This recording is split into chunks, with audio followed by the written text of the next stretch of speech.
Hello, everyone. I want to take a small moment to share with you why this episode is so important.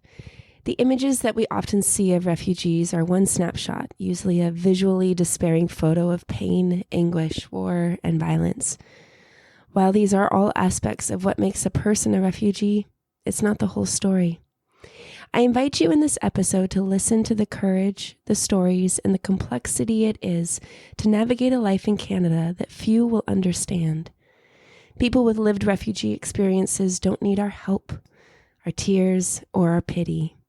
They need our relentless effort to listen, to learn, and to challenge systems, governments, and cultural norms that minimize their humanity, exploit their lives, and tear apart their homelands. There were many technical difficulties in this episode, so my apologies for the jagged audio. We are a scrappy, off-the-desk operation at Canadian Salad, and needless to say, it is for people and for others that this platform exists. Enjoy the episode and have a gentle holiday season. I like salad. Do you like salad?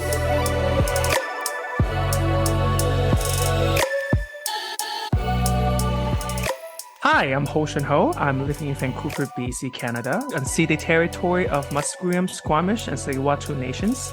I am an immigrant to Canada from China. Hey everyone, I'm Andrea coming to you from Victoria, but more importantly known as unceded Akwesasne territory of the Lekwungen-speaking peoples, the Songhees and Esquimalt First Nations, and I am an immigrant from the United States of America. And you're listening to Canadian Salad.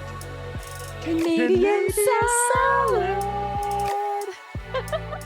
Welcome back, everyone. We're here again with another episode of Canadian Salad, and I am here with Hoshin and some special guests. Do you want to say hi, Hoshin? Yes, hi. You mean hi to Hoshin? Hi, I'm Hoshin. Hi to everyone. Yeah, who's hi listening? To everyone. Yes. Thank you for coming in this week's episode. And yes, today indeed we have very special guests with us, and we're very honored to have them here, and very thrilled to have this conversation with them as well. So let's introduce them. Yeah, without further ado, Mustafa, Hasna, Montaser would love to have you introduce yourselves. وعليكم السلام على هلا. يا مرحبا. الحمد لله. كيفكم شو الأخبار؟ الحمد لله. Hello there. So my name is Mustafa. I'm from Syria, and I arrived in Canada a few years ago. Do you want to say more? Whatever you want to share. Totally up to you. Yeah. Okay. Actually, we came seeking safety and ability after the war. The journey was full of challenges, but I'm grateful for the opportunities I have found here, actually. Yeah. Thank you, Mustafa. Hasna. Thank you. Her name is Hasna Al-Kasur, and she is from Syria as well, and she is my mother. Yeah, we came from Jordan after we lived there for 10 years. Okay. Montaser. Yeah, so I came here in 2015 with an organization called World University Service of Canada, WUSC. Oh, okay. So they run a program called Student Refugee Program. They started this program in 1940 with the Jewish refugee crisis after the Second World War. Mm-hmm. In the first cohort that came to Canada from Syria, I was one of the lucky people who managed to come here. I came here as a student refugee, so I went to school right away. I catch up with my college. I did 3 years back home, but when I came here, I thought I would continue. I'll pick up where I left, but that wasn't the case. No, so, Canada doesn't let anyone do that. No, they really don't. Start over. Yeah. It hit me hard at the beginning, but later on kind of accepted it as the reality, and then I went with it. I graduated recently. I'm working full-time job engineer. Wow. Congratulations. Congratulations. Maybe you could tell us maybe the biggest challenge you faced when you first came to Canada. Well, moving to another country is very challenging. When we moved to Canada, we faced a lot of challenges. Like the biggest challenge was communicate with people. A year ago, I actually wasn't speak any English. A little bit better, but I'm still no, you need to give her credit. It's very good. Like we can. So there's a lot of challenges. And the biggest one is the communication with the community. Actually, بتقول شو هو أكبر تحدي واجهتيه من يوم ما اجيتي على كندا؟ أكبر تحدي واجهته من على كندا كانت الحياة مختلفة علينا تماما، وحاولنا بسرعة إنه نندمج معها، بس في دائما إحنا بطبعنا بنشيل هم الأطفال، وكانت أكبر مشكلة عندنا هي السكن. يعني كان المجتمع مختلف علينا تماما. So the biggest challenge they faced here in Canada is the shelter. They've been homeless for 3 months actually, the last year. So this is the biggest problem they had here in Canada. They didn't find a place to live. Actually. Okay. Wow. Yes. Wow. The government there's no accommodation arrange No. No. When they came, they lived in the hotel for 6 months. And then they didn't find a normal place to live. They find something called rezone area or rezone house. Okay. That means the house will removed in the future. They lived in it for 2 years. And after that, landlord just told them that they have to move. So to hear that, yeah. But then your mom was able to find housing after? No, because my mom is living with my older brother. His name is Ibrahim. Ibrahim has a family, and he is sick actually. And my mom lives with them, so they are 6. And as you know here, they don't accept that. Yeah, they don't accept that, especially if they are children. Wow. Yeah. Right. Thank you for Mustafa and your mother sharing when you first come to Canada. Do you still have friends and families in Syria after you left? Yeah. We do have families and friends there. Okay. We're trying to communicate and maintain the relationship. Yeah. It's hard actually. Yeah. Yeah, to do that. I know sometimes in working with people who have had to flee, obviously very terrible circumstances, leaving friends and family behind, and then navigating this new life. How did you navigate the complexity of having friends and family still in Syria, but also trying to build a new life for yourselves here? What was that journey like? So I always try to stay in touch with them through phone calls and internet. This helped me feel connected to them despite the distance. Yeah. And I will ask her. Yes. Yes, بتقول please. إنه شلون كانت رحلتك إنه تركتي عائلتك وأهلك بسوريا؟ كانت لحظات صعبة كثير والموت أهون منها، بس that was so hard to leave them there. كان لابد منه لأنه أنا مطلوبة بشدة للنظام السوري، هم كانوا يدوروا علي. Okay, but she had to leave the country because she was wanted. Actually.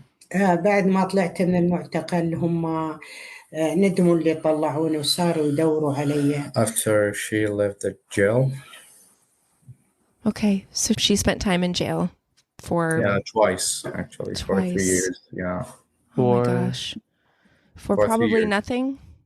There was no reason? Or no, there was reason. Humanitarian reason. Oh, okay. She was helping people in the town and give them medication, food, try to help them. So that was the reason. Wow. Because my father was working with medicine, he was able to send like patient supplies. Okay. Wow. So she was just trying to help. سألوني عن السبب انك انسجنتي، قلت لهم سبب انساني انه انت كنت تساعدي اهلك وقرايبك وهيك بالدواء وبالاكل كنت اساعد الجرحى، يعني اقف مع الجرحى اجيب لهم دواء.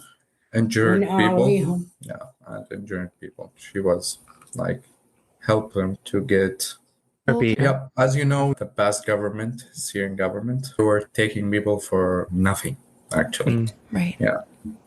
Wow. I can't imagine that was at all. It must have been a very hellish experience.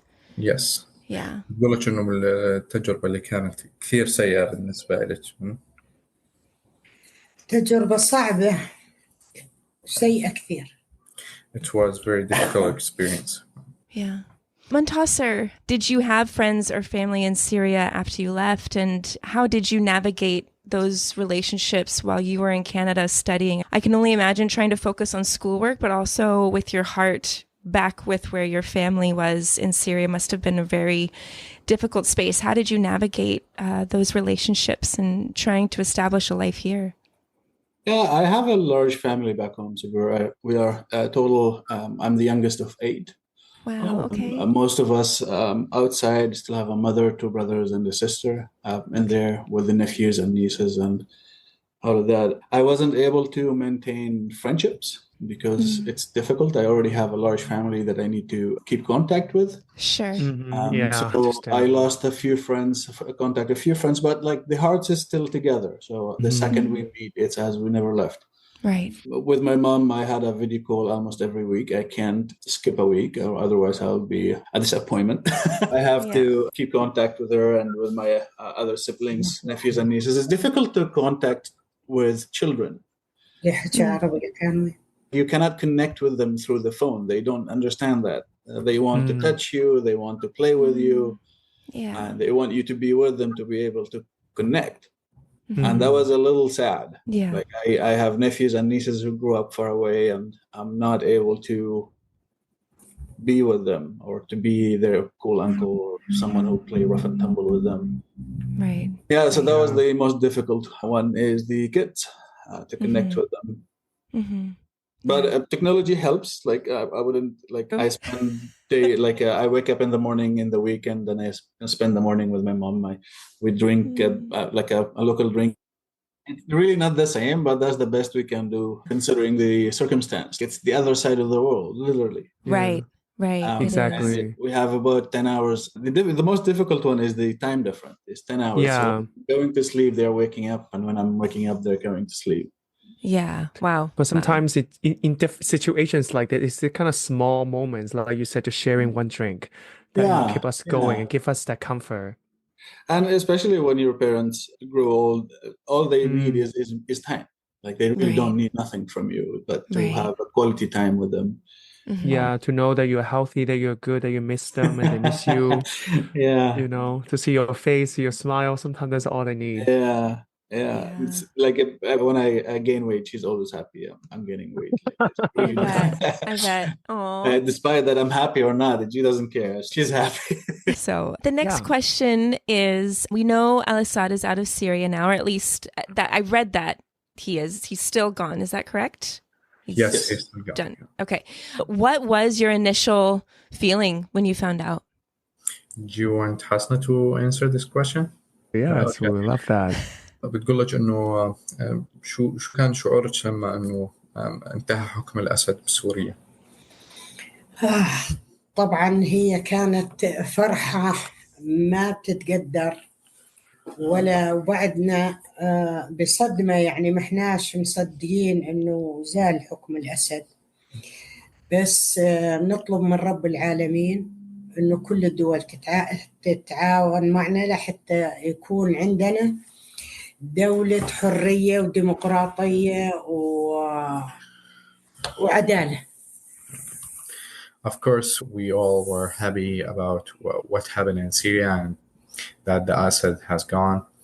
And we hope a better future for our country. We hope that we will have freedom that they were fight for. Yeah, absolutely. How about you, Montaser? What was your initial response? Yeah, I've been hopeful. A year ago, I bet with my friend that Assad will fall in 2023 for $500. Oh, you won your bet? No, I won $100 because the other one is that he's not going to complete the 2024 and for $400. I was certain that he's falling very soon. However, when it happened, I couldn't believe it. Oh, even though you predicted it. Yes. I like, how is it that our life now is not gonna contain or include this nightmare that we grow up with? I'm 35 years old, about to be 35. All I know is Assad father and Assad son. And now my world does not include them. Yeah, it was great. I spent days when the initial battle started. I couldn't sleep. I with YouTube open on my phone because I want to know every moment what happened, where they are, in which city. Yeah, so I sleep 2-3 hours a day, and I wake up on a nightmare because mostly the news is gunshots and explosives stuff like that, and then I go to work. Wow. I know that must be surreal. Most of us, I think, who came and lived here, we have two lives. We live two lives at the same time. Like we are here functioning like normal people who have jobs and come and hobbies and have no care in the world. But there is another side of us that is not visible all the time, related to what's happening at home and how our relationship maintained and our commitment to those people, whatever kind of support that we can provide for them. And then we have the other face that we have to show to everybody that we're cool, which we're not. I mean, like we're tired, we're exhausted, and we're just kind of working hard as much as we can to maintain those two lives and our commitments for both worlds. Yeah, maybe that's actually what I'm curious about is like you mentioned that there's two sides of you, in some sense, two reality for you. The one reality living here, but then also the reality with friends and family on the other side. How do you cope with that huge difference of the two reality? How do you make peace with that in some sense? To be honest with you, this is one of the biggest challenges that I had early on when I came. When I tell people where I'm from, I did not like their reaction. I know it comes from a nice place, but their reaction is to feel sorry for me and to feel a bit pity. And I survived all of that. Yeah. And I have a life experience that build character and give you depth and make my life interesting. So I can't answer to them this way because, they're being nice, right? And I cannot be mad at them for being nice. But their being nice was quite hurtful. For a long time, I hid all of that. So I avoid the question where I'm from or what happened. Because I don't want anybody to tell me that you must be lucky to be in Canada. No, I will be lucky if I was staying at home with my family. Yeah, exactly. Yes, exactly. Who wants to? It's like I would be lucky if I didn't have to leave to begin with. Yeah. And absolutely. After a while, I felt like I'm very invisible. I'm not seen at all to those friends. And one day I just exploded when the big explosion happened in Beirut. And none of my friends pick up the phone and says, "Hey, I hope your family is okay. How are you feeling about what happened?" Because the explosion in Beirut port was enormous, was like a nuclear explosion. Yeah, it was huge.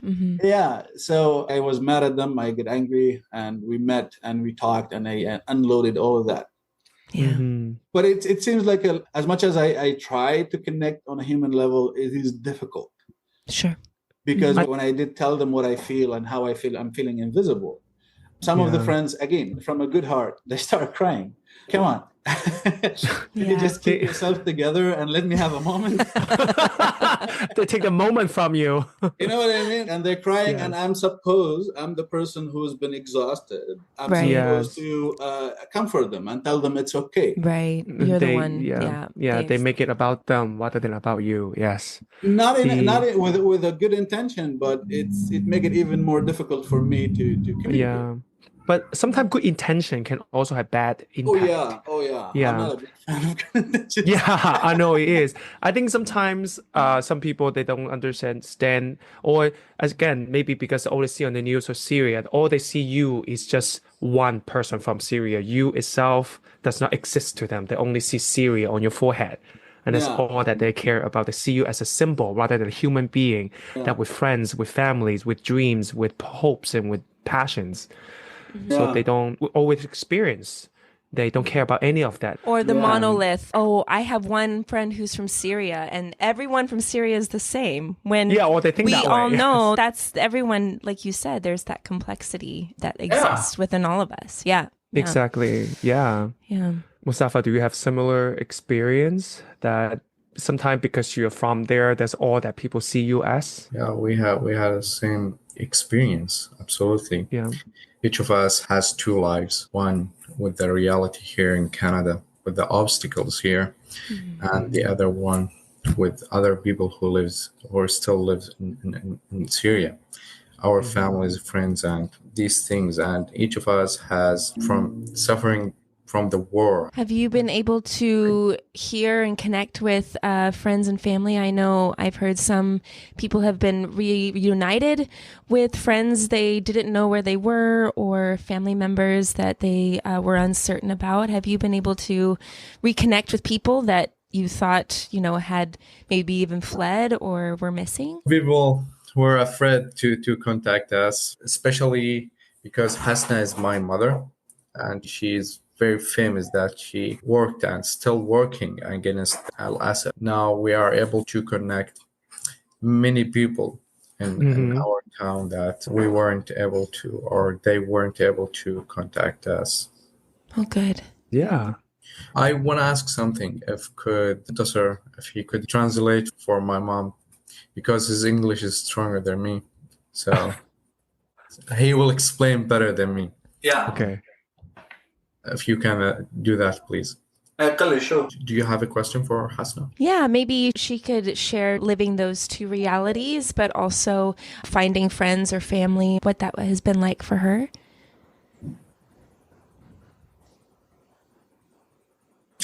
ترجمنها؟ ايه خالي، بس عم يسألوا انه يعني كيف انت عشتي الحياة هون، ودائما كمان بالك هناك موجود بالبلد واخبار البلد، يعني هاي الحياتين اللي نحن مضطرين نعيشهم. كيف كانت تجربتك، وكيف يعني بعتقد سألوا بالاخير عن انه بعد ما سقط النظام مين الناس اللي رجعت تواصلتي معهم؟ أنا على طول تواصلي ما انقطع عنهم أبدا. حتى رغم فرحتنا أنه كان في غصة كبيرة على الكم الهائل اللي طلع بالسجون من الشهداء، على الجرائم اللي اكتشفتها العالم بعد ما رحل الأسد. وهاي غصة، يعني غصة. صحيح في فرحة، بس الفرحة مو كاملة. إحنا فقدنا كثير. في سجن لحاله فيه 600 ألف واحد طلع منه، لقوا منه 1000، وكلهم فاقدين للذاكرة ومعهم أمراض. ومن خلال رحلتي بين الأردن وبين كندا، يعني كانت صعبة كثير علي. بتعرف، عندنا شهداء، عندنا معتقلين، عندي أولادي همهم الله يرحم اللي راحوا. ملاحقة النظام إلي كانوا معيشيني برعب بالأردن، اتصالات ومحاولات إنهم يقضبوني بالأردن، وطالبوا الأردن فيها، وكانت حياة كثير صعبة. بعد ما طلعنا من سوريا، وسوريا ذبيحة يعني جريحة، ونشوف العالم كله صغير وما فيش حدا يقدر يحتوينا. She was just explaining to me and telling us about the journey between Syria and Jordan until they come to Canada and the difficulties that they faced there. Hasna is the mother of a lot of young men who were murdered, and also she's a well-known activist on a national level. So the regime was basically hunting her down and trying to harass her while in Jordan. They asked the Jordanian government to capture her and send her back to Syria to kind of just stop her activism and her advocacy to the Syrian cause. And it was very difficult, this struggle between wanting to stay home and also wanting a safer place, because despite how big is this world, but it doesn't seem to have had a space for her to settle and feel safe.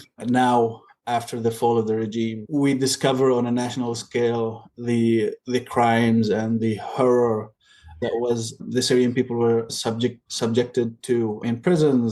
The infamous Sidnai prison, which known for being the human slaughterhouse.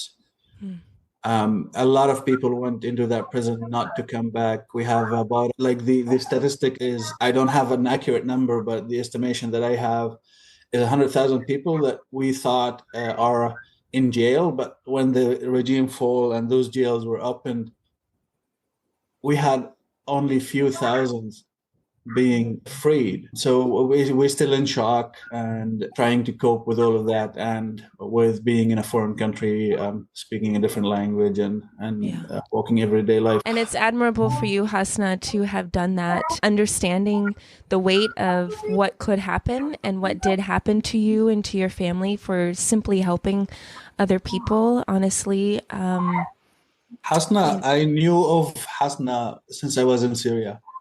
Did you? Since I was in my hometown. I'm in a different city, different province, different town. But we've heard of the lady from the south, from Daraa, that her kids, her sons basically sacrificed their life for the cause. And despite all the loss that she had, she kept fighting. I knew the story before I came here. And suddenly when I'm in Victoria, they told me Al-Khansa is here. Really? You're kidding? And then I got to meet her probably in the rally a few times. Yeah, she's well known and well respected. We are blessed in Syria to have mothers like her. She's great, and she's not the only one. We have a few mothers in Syria that lost a lot, but kept the fight and kept standing and steadfast. Yeah. My question is, what do you all hope for yourself and for Syria now? I'm sure there's questions of, or dreaming the idea of going back. What would you say is your hope for yourselves and for your country? كانت عم تسأل شو هن آمالكم للبلد ولإلكم، يعني هل في أمل بالرجعة؟ آمالنا نتمنى إنه بلدنا ترجع أمان واطمئنان وبلد متطور، وبتمنى إنه يزول الخطر عن جميع السوريين، وأنا بتمنى لأولادي النجاح بما إنهم إجوا على بلد آمن ومتطور، إنه ينجحوا بدراستهم وينجحوا بعملهم وبتربية أطفالهم، وإن شاء الله بزوروا بلدهم وهم بأحسن حال، وبلدهم تكون بلد عظيمة وآمنة ومطمئنة. She's hoping for her children here to take advantage of the opportunity of being in a safe and developed place, to succeed in their endeavors. I don't know if they're educational or career-wise, and to raise their family in this safe place. And then later on, maybe visit home and take their children to Syria. For Syria, she's hoping for the danger to be erased or lifted off every Syrian living there or somewhere else. Also, she's hoping to the safety to be settled and stable in Syria in order for Syria to prosper and develop. Thank you. How about you, Montaser? So I am very hopeful. I usually used to say I'm hopeful in the medium long run for my hope. In the short term, it's a little bit challenging. I am very hopeful. I think the Levant or our countries are going for a stable era, hopefully. And I'm hopeful. I'm very hopeful. It will be. There's a lot of challenges to create actually a stable governing system with a peaceful mechanism to transfer power. You can name it whatever you want. Democracy doesn't really matter.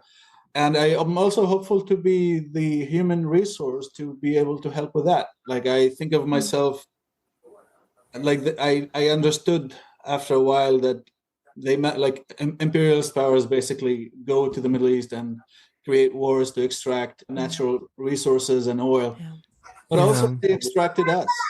They extracted the most educated people, the most adaptable people. And I thought of myself as an extracted human resource or stolen human resource. And I want to go back. When? I'm not sure. I have probably a year or so just to collect myself over here. And then I'm going back. My sister already there. She's like your sister? After the fall of the regime. She went back. She flew from Germany to Lebanon and with the first flight to the Middle East. Oh. Wow. Yeah. How is she doing? She's doing great. She's very happy. She's shocked a little bit from the destruction. She left 10 years ago. Wow. And from the kind of the people of Syria regained their spirit. But The circumstance they live under, the economic circumstances, and it's basically very horrific. And they live in a minimum, just keep going level. Wow. Yeah. Wow. Mustafa, what about you? Do you have any hopes for yourself or for Syria? Well, I'm so happy about what happened in Syria, that the Assad has gone, and now people have the freedom that they went long time ago. After all that time that Al-Assad families has controlled the country, and everything just ended. And for myself here, I'm really excited to go to Syria, but first I have to do a couple of things like finish my studies. Okay. And I hope to build a stable life here in Canada and achieve my dreams. And for Syria, I hope for peace and for people to be able to turn to their homes and a life with dignity and safety. That's beautiful. Yeah. Well, we have one final question. We're just very honored for you to share your stories and your experiences. But I know Canada is home to many people who are displaced from their heart countries, whether that's people from Ukraine, Sudan, Eritrea, Ethiopia, Palestine. Do you have any encouragement for other people who have fled and are here? Any encouragement for them while their heart countries are still facing conflict or unsettlement? Well, I would say to them, don't lose hope. The road is hard, actually. It's very hard. So you can build a new life. Don't be afraid to ask for help. And remember that you are not alone on this journey. Yeah. That's what I want to say. Thank you, Mustafa. Thank you. Hasna, Montaser. ايه تفضل. No, you go ahead. خلي حسنة تحكي وأنا أترجم لها. تمام مشكور. ولا يهمك حبيبي.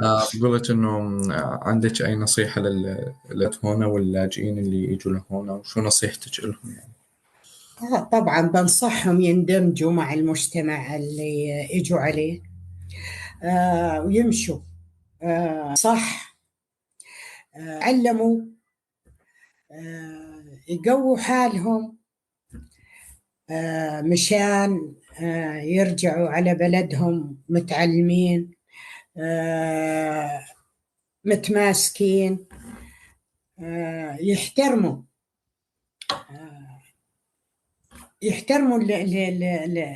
البلد اللي اجت وآوتهم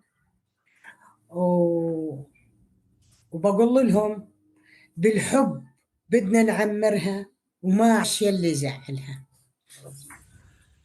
The advice for them is to come here and try hard to integrate in this society that they joined, to take care of their school and studies and be sure to be successful in their endeavors, gain experience and gain expertise, and then if they want to go home, they will be more of an asset to build their countries, to be grateful for the country that hosted them, and make sure that there's a popular song in Syria that says that we will build it with love.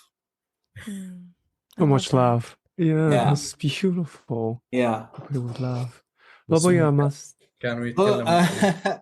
I am maybe a little too political for the average person, but when I think of Canada now, I think of Palestine too, and when I think of Palestinians, I think of the indigenous people in Canada. Yeah. I learned lately more and more about what happened, what heritage this country had with the indigenous people. And I felt a little bit guilty not to know and not to understand, because I would have been sad the same when people does not understand what's going on in Palestine. Right. Yeah. It's very similar, the journey of the Palestinian people and the journey of the indigenous people. Just make sure to honor the indigenous people of this land and to work with them for sovereignty, for their sovereignty on their own land. And also to take put this aside, it's a great place to meet people from all around the world. I don't have to go to China to meet and be introduced to the Chinese tradition and way of life. I could meet them here. So it's an opportunity to visit the globe in one place, basically. And then if I want to go to Syria, I can. I learned a lot about other people, their own values and value systems, spiritual values and spiritual traditions, and just understand how much we share in our human experience rather than how we are different. Mm-hmm. That's beautiful. That is such a great sum up. Thank you, that too. And Mustafa and Hasna as well. I think it's beautiful stories. Because I think it's always important to have like real people's story to be heard, to be spread out. So thank you. I think that's very beautiful. I think it's such an honor really to hear their stories and be able to share them as well. Mm-hmm. Yeah, thanks for having us. Yeah, thank you so much. Before you go, though, if you haven't listened to the podcast, we do a Canadian salad pop quiz where we ask you questions related to the topic or to Canada, and we'll see who gets the right answer. So are you all ready to play the Canadian salad pop quiz? I'm scared, but I'm always Oh, no. ready. Don't be scared. Don't be scared. Okay. All right. And do you want to explain to Hasna what we're going to do? I don't know. هي مسابقة بأسئلة عن تتعلق بالموضوع، بتتعلق بكندا. فهني بدهم إيانا يسألونا أسئلة ونحن بدنا نحاول نجاوب عنها. ويمكن كأنه في جائزة بالأخير أو هيك شيء، ما بعرف، أنا متأكد. ماشي. All right. So my question is, what is Syria's top export to Canada? So what's the number one thing that Syria exports most to us here in Canada? Can I use Google? No.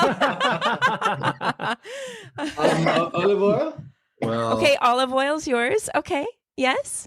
Anyone else? I don't know. Don't Maybe. know. Any guesses? It's just it's Thinking. okay, just a guess, yeah. What would Syria export to Canada? Seeds, maybe? Seeds. Okay. Does Hasna have a guess? Does she have one? بتقول لك انه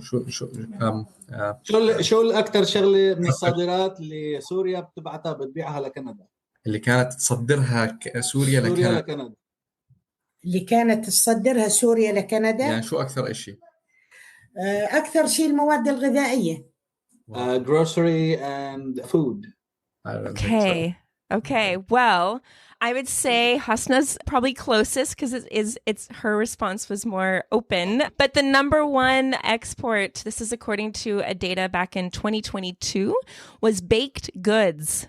So pastries, things that, Goods. Yes. I did not know that. Yeah, and then the next in line is processed vegetables, and then pickled foods was the third top export. شو اسمه معلبات خضروات معلبة ومخللات. نعم. والمرتبة الثانية اللي هو الفواكه. So there you go. You learned something new. Yeah. I didn't. Yeah. Hoshin, do you have a quick Canadian salad pop quiz question that you want to ask? Yes. Okay. Yes. I have a little question. Is roughly, do you know how many Syrians are living in Canada right now? Oh. Just give a rough number. It's just a rough number is fine. Is there any options? Between 100 to 200,000? 100 to 150? Yeah, come on. I think it's 100 and maybe 60 to 100. Okay. Okay. 160 to okay. Does Hasna have a guess? Wait. Does Hasna have a guess? بتقول شو كم تتوقع في سوريين بكندا؟ والله بتوقع في ب800,000 فيش. لا. لا. He said 800,000, but we're telling us that's way too much. 800,000. I mean, well, who knows? Who knows? Who knows? Just give them 5 years and they will make 800,000. Okay, I'm going to guess, Hoshin. I'm going to guess 89,000. 89,000. Very specific. I know. Very specific, but Andrea I don't know why.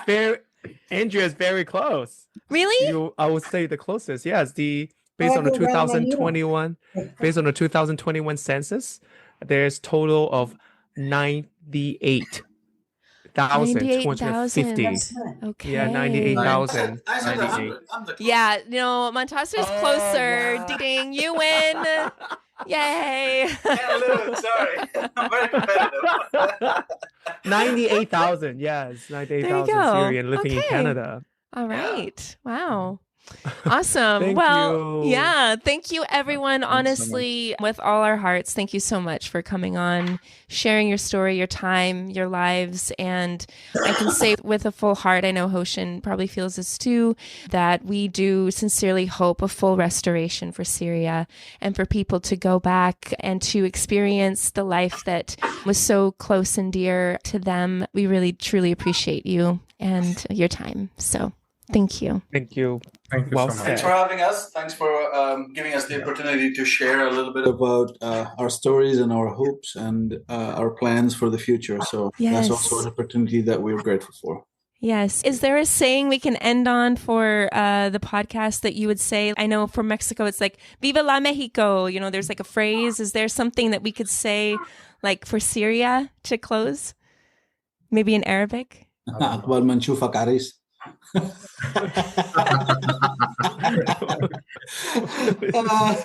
متجوز وعنده ولد. لا انه بشرح لك اياه بعدين. So if it was, we will hope for back home in an occasion like this, we'll wish you to get married and have a great family. Yeah. Oh, I love it. I love it. Beautiful. Next time we meet you, we hope that you're married and have a good family. Yeah. Thank you. Yes. Yeah. Thank you. I've already told I need to have one more kid, so I'm working on it. All right. Thank you, Okay. everyone, so Thank much. you so much. Yes. Thank yes. you for having us today. All right. Bye-bye. No You're problem. Thank you welcome. for being here. Bye-bye. Okay. Bye. Bye. Bye-bye.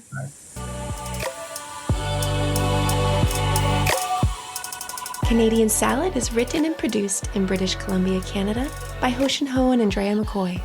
Theme music is by Naver Avidyan from Pixabay.